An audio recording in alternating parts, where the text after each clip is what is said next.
On ne le sait pas forcément, mais pratiquement tout le trafic Internet est assuré par des câbles sous-marins. En décembre 2006, 9 câbles de fibre optique entre Taïwan et les Philippines ont cessé de fonctionner. Des ordinateurs sont tombés en panne partout en Asie. Ce jour-là, au large de Taïwan, des milliers de tonnes de roches et de débris se sont déplacés. Et les câbles n'ont eu aucune chance. Mais des équipes de choc sont là pour les réparer. Je suis à bord du Wave Sentinel.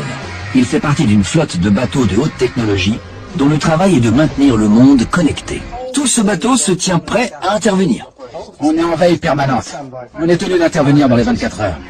Et le plan d'action implique de se rendre dans les zones les plus reculées de l'océan et de prendre tous les risques pour réparer les câbles au plus vite. 99% des communications Internet entre les continents passent par des câbles sous-marins. À l'aide de véhicules télécommandés, ils recherchent les câbles sectionnés jusqu'à 4800 mètres de profondeur.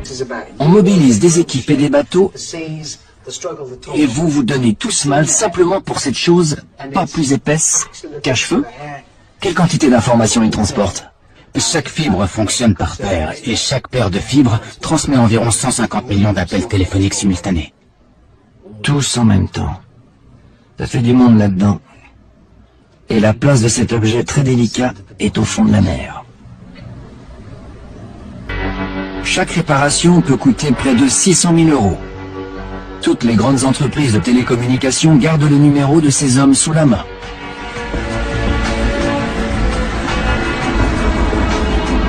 Il y a des centaines de glissements de terrain chaque année dans l'Atlantique.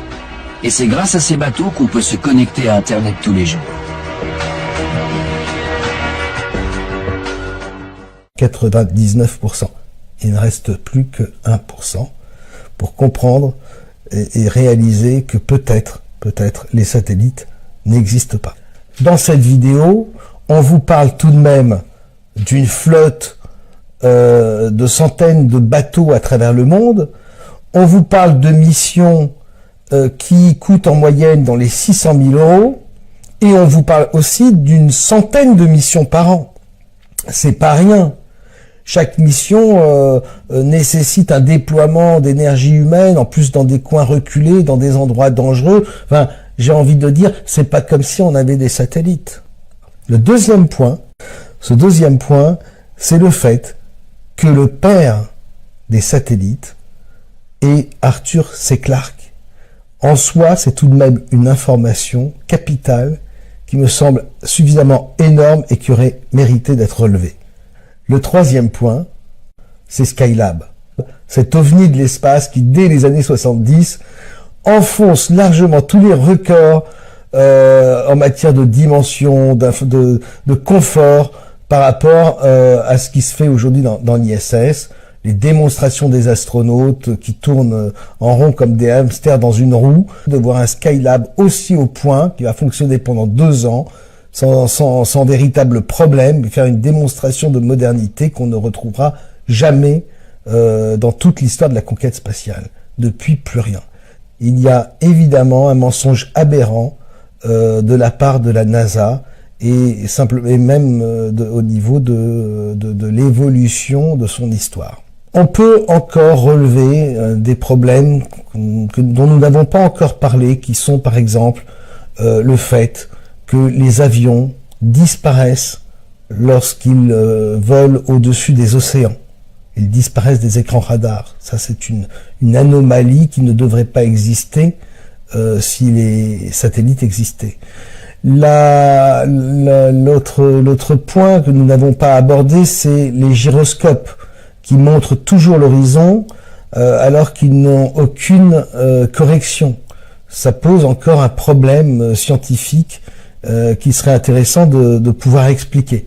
Il y a l'exemple du B-52, cet avion espion qui est toujours en service actuellement et qui, finalement, on se demande là aussi à quoi il sert. Là, j'ai envie de me répéter et de dire c'est pas comme si on avait des satellites.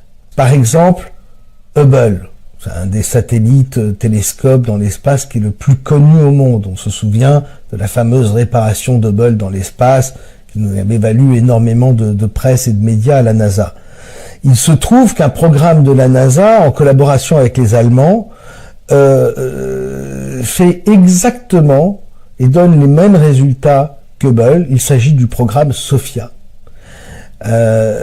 C'est un avion, un Boeing 747, qui est muni d'un dispositif scientifique et équipé d'un radiotélescope qui permet d'obtenir des images de l'espace lointain. Et les résultats, les photos que la NASA donne de ce programme sont absolument identiques et très très proches de ce que nous montre le télescope Hubble. Donc là encore, on peut se demander, finalement, Hubble, ce fameux télescope qui a été myope un temps et qui a retrouvé la vue, est-il vraiment utile? Il y a enfin les programmes des années 50 et 60, des ballons satellites qui ont été mis en place par pas mal de sociétés, notamment le laboratoire Bell, qui ont été mis au point, qui ont été oubliés et qui ont été remis au goût du jour depuis quelques mois, et on se demande bien pourquoi. Encore une fois, c'est pas comme si on n'avait pas des satellites.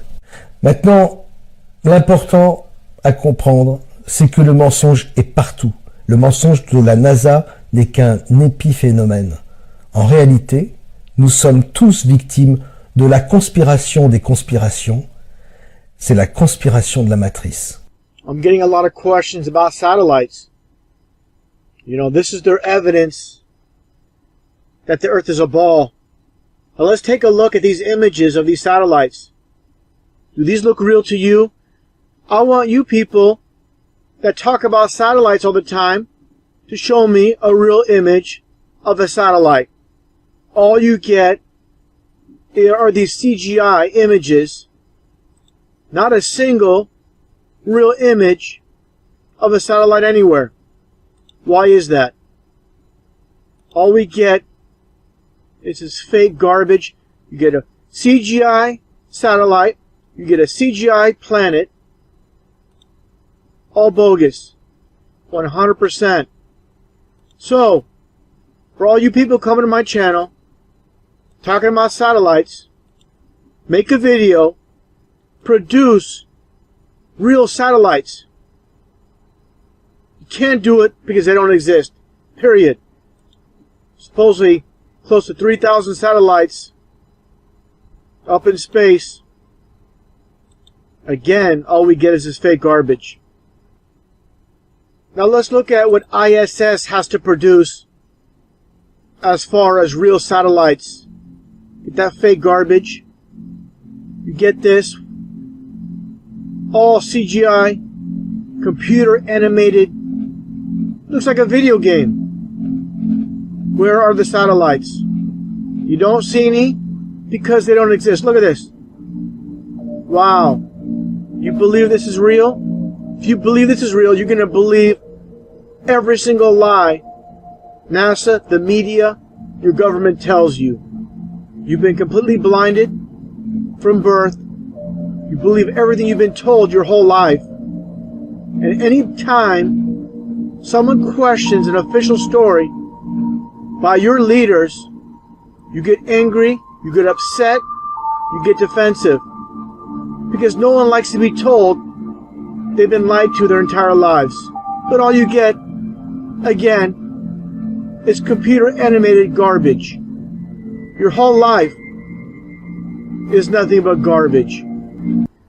Now with the supposed live feed from the ISS, you get this bogus CGI satellite here. Where are all the rest of the satellites? Where are they? How can people see through this deception? You believe this is real? You gotta be kidding me. Again, complete mockery on the masses that take lies as truth and truth as lies. Now let's take a look at some photos supposedly from NASA of the ball Earth, the blue marble, spinning at 1,000 miles an hour in space. You believe these are real. All fake garbage. Again. How people can't see this? No clue. It's a waste of time arguing with these idiots that can't see their own two eyes. Unbelievable how the masses completely blinded by their masters.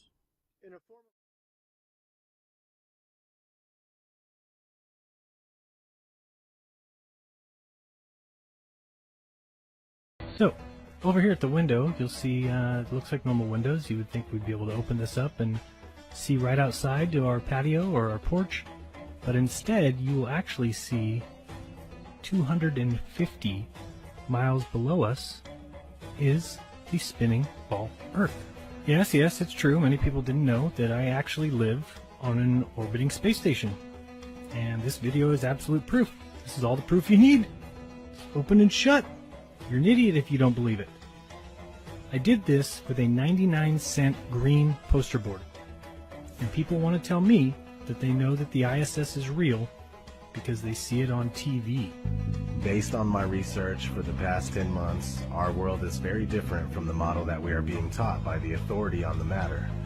Once you start digging into this, it becomes clear that there is no evidence for the speculated spinning ball that we supposedly live on, and everything points to a flat Earth. The flat Earth is much more than just reasonable. The one and only reason that it's reasonable to argue against the flat Earth is that we've all been taught otherwise our whole lives. We blindly believe something that A, has never been proven, and B, is pretty much fucking impossible. We have no real pictures of the Earth, and no matter how hard we try, we just can't find the curvature. Despite what you hear, flat earthers aren't anti-science at all. We just don't condone what mainstream science has become. And that's a faith-based religion swarming with lies and ludicrous theories that have never been proven.